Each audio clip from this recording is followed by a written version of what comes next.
Today, I bring you the next installment, the latest episode in These Are My Principles Until They Conflict with the Facts. And this is a really common theme on the right.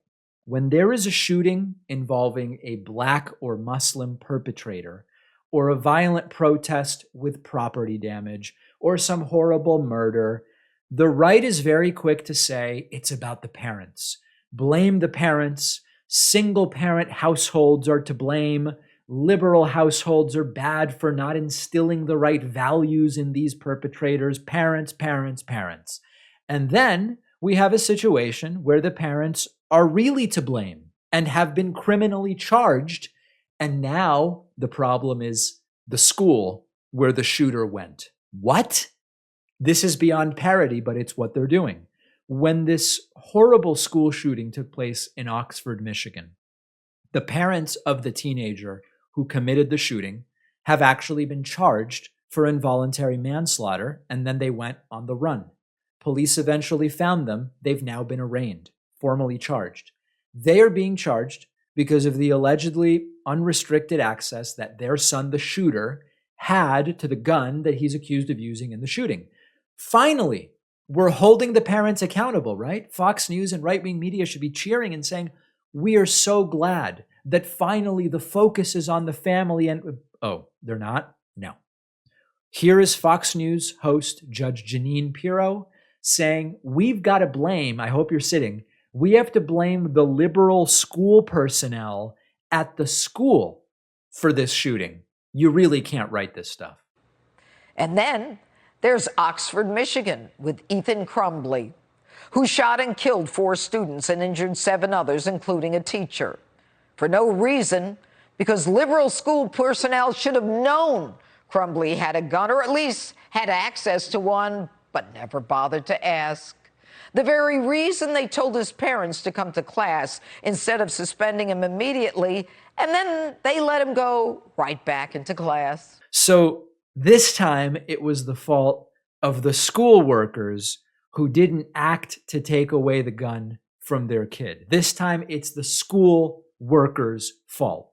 So fundamentally, what is this really about?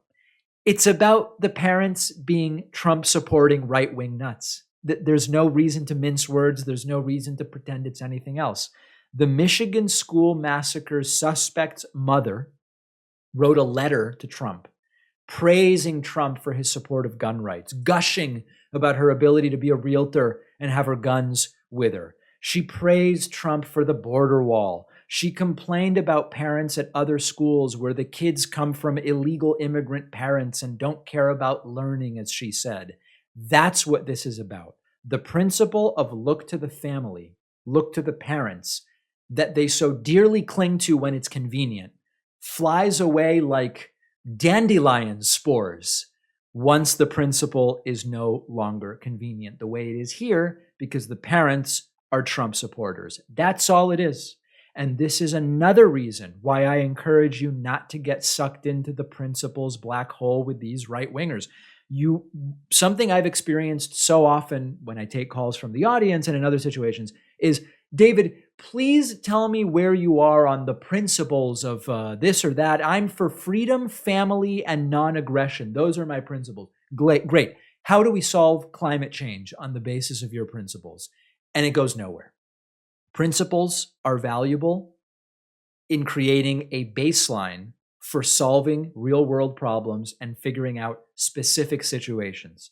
But the principles alone don't solve the problems for you unless you know how to apply them. And maybe most importantly, it's a waste of time to argue principles with these people because they don't even really stand by the principles when the principles start to contradict their preconceived notions of how the world should be organized. Now, should we give Judge Jeanine credit for blaming school personnel instead of critical race theory? Maybe, right? I mean, given the environment, I sort of expected that's the direction she would go. She didn't, but the parents are no longer a source of concern for pro-family advocate Judge Jeanine Pirro. Let me know your thoughts. We're going to have more on this on the David Pakman Show Instagram. Find it at David Pakman Show. And make sure you're following me on Instagram at david.pacman. We'll take a quick break and be right back. One of our sponsors is called Privacy. Privacy is a totally free service that I've been using for years. Privacy lets me create virtual payment cards with one click, and when I use the virtual card, the money is taken out of my bank account. You can create multiple cards, delete them, freeze them, set a spending limit on them. Let's say I'm signing up for a free trial and it requires a credit card.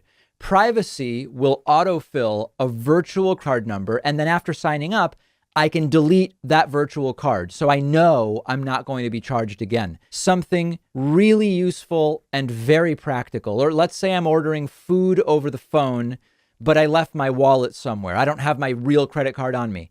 I can use a virtual card on my Privacy mobile app. But really the best part is you're not out there exposing your real credit card number, so you're not as susceptible to data breaches and identity theft. Privacy is a totally free service, and you'll get $5 to spend when you go to privacy.com/Pacman. The link is right underneath this video.